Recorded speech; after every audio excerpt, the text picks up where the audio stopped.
Milá maminka, k tvojmu krásnemu jubileju ti želáme, aby sa tvoje ruky nikdy neunavili, aby tvoje srdce stále bylo pre tých, ktorých miluješ a aby si každý nový deň užívala v láske a pokoji svojej rodiny. Pre mňa si tá najkrajšia a najmladšia žena. Mne záleží na tom, čo hovorí tvoj pas. Milujem ťa a prajem ti, aby si bola stále taká usmievavá, obľúbená a plná pozitívnej energie. Hlavne veľa zdravia a nech si ešte dlho s nami. To všetko ti praje tvoja dcera Eva a tvoj zať Mirko s rodinou.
ti píšem, srdcom kričím, poď ku mne.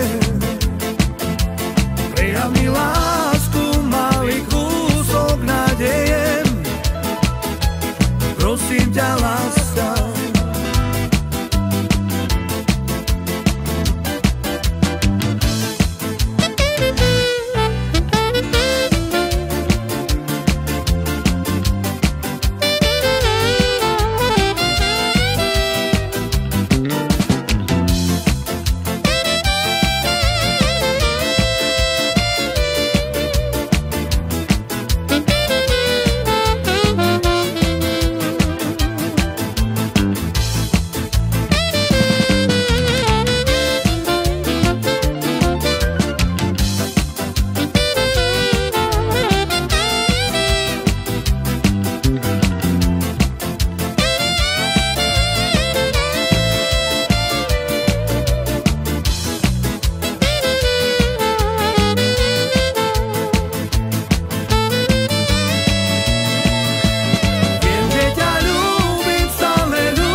Prosím ťa, láska. Prosím ťa, láska.